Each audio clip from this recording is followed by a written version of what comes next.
everyone, welcome back to 30 Days of Autism Acceptance 2020. The prompts were made by Audie Jake on Tumblr. As always, a link to his blog will be in the description. Today's prompt is talking about internal rules. Do you have any internal rules? What are they? I do have some.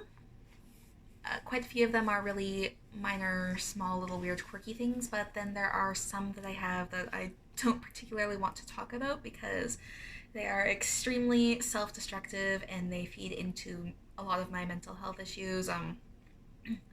Some are around food and other things, and it's just I don't want to inadvertently trigger anyone, so I'm going to mention I do have some very self-destructive ones, but I'm going to try and ignore those as much as possible for this because they're bad. So some of the minor ones are like different foods cannot touch at all. It makes me anxious, like, because then like the flavor and the texture, like, they do not go together, and I have a million and one issues with food.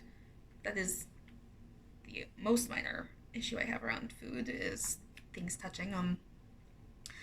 But like I can only step. Another one is only a certain number of steps per sidewalk square. Makes me extremely anxious when I am not able to follow that one. But a lot of times different sidewalk squares are not the same size, and thankfully that one is slowly going away. I forget it most times when I'm walking, but when I remember it, it drives me crazy.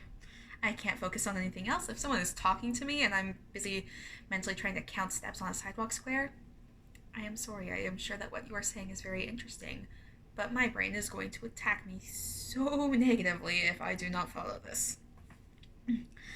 Certain things have to be organized certain ways. That one's actually kind of useful. I wish I could apply that to keeping my room clean, but instead it's like this one thing has to go in this one spot, and it doesn't matter where anything else in my room is. Very weird. Also, like, putting away board games, those have to be organized a certain way. Like, come on, brain, why can't you do that with my room? Makes no sense. The volume on the TV has to end in a 0 or a 5, which kind of annoying if like the perfect volume is actually a number in between those, but I'll get anxious if it's not the 0 or the 5, so preferably someone else magically ends up having the TV on the right volume while I'm not in the room, and then I don't have to worry about it.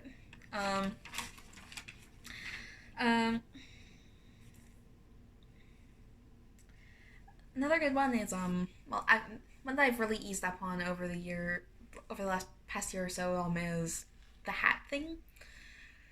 For years and years and years, I had to always be wearing one of my hats, at least when I left the house. And over the past year, I managed to get flower clips to be an acceptable alternative.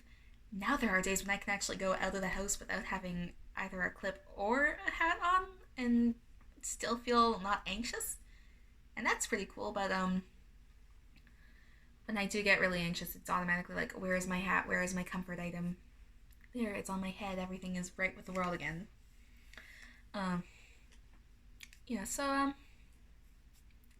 those are all of the ones that I can think of right now that are not potentially triggering to bring up.